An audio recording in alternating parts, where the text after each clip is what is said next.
Hitmakers, 5 po sila. Nakilala natin ang unang tatlo kanina, Marco Sison, Haji Alejandro, and Ray Valera. Ngayon naman, si Rico J. Puno, ang kilalang, alam mo Rico, maraming nang hahunting sa'yo ha. Bakit ka? Kasi napanood ka raw nila nung concert nyo the last time. Very controversial. Pero i-introduce ko muna si Dr. Z. Mr. Nonoy Zuniga. Hello.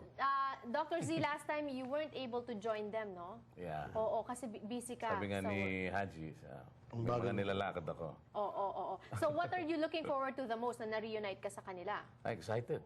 Excited. Every time I'm with the guys, I'm always excited. Mahanap siya ng paa. It's fun eh. Ano? It's fun with them.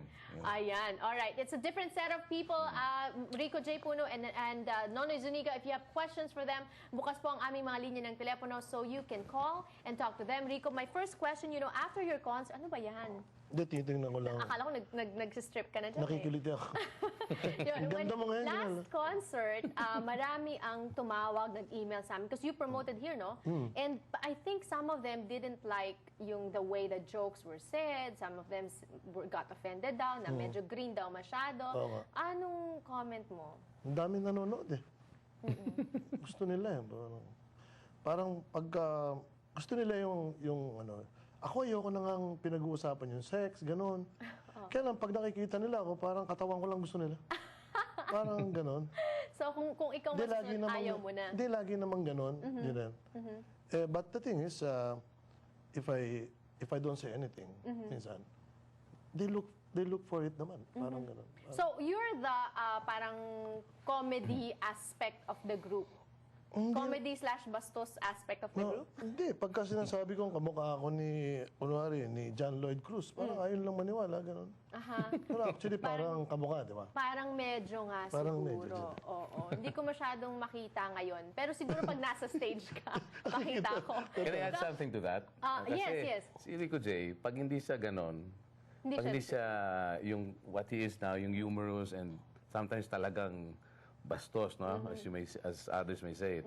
Talagang hindi na siya Rico J. Oo. Hindi, tsaka Isa lang ang Rico J eh. Pag nawala yun. Parang hindi- si Doc eh. Ay, parang, alam mo ba yung mostly ng mga jokes na o may nasasabi ko sa stage, kinukwento rin sa akin ng mga kababayan natin yun. Lalo na yung mga lalaki, kasi yung mga fans ko, puro lalaki. Ewan ko. Ganun ba? Puro lalaki ang fans mo? Parang si Ninyo, di ba? Alam mo, siguro nga kayo, sino yun? Siguro nga, kaya nga siguro ang first caller natin of the day, for this block, for Mr. Rico Puno, ay lalaki din ata, si Tony. Oo, yeah. Magandang hapon sa'yo, Tony. Ay, Tony. Magandang hapon naman. Sabi Hi, na nga Tony. pa, lalaki nga eh. Ano po ang katanungan nyo? Tatanong ko lang po kung kay Rico J, kung kailan siya tatakbo ng senator sa atin. Ayun, ako politics. Election na next year. Oo nga, 2010.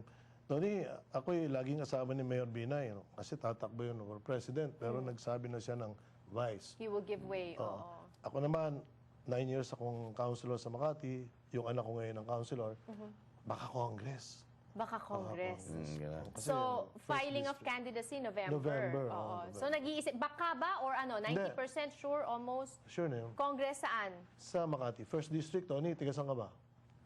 Wala na ata siya.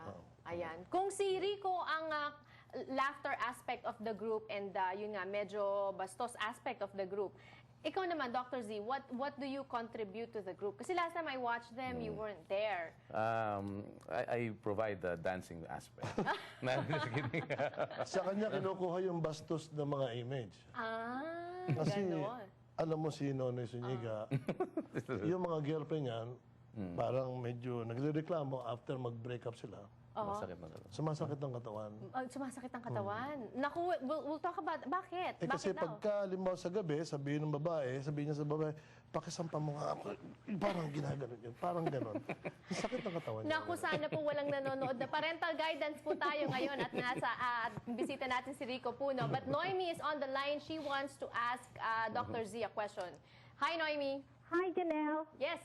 I have a question for Dr. Z. Yes. Yeah. I know he's a doctor back home. I just want to ask him if he's still practicing medicine. Oh, not anymore. My being a doctor is just a vocation now. It's, ano na lang, parang kung sa kapwa ko mahal ko, tumutulong na lang sa tao. But I don't have my clinic. At saka mas malaking kita ko sa hitmakers. You'd rather sing. Okay, we will pause for a few reminders when we return. Your last chance to talk to these two wonderful people. Also, we're going to give you details about their concert on Saturday. Don't go away.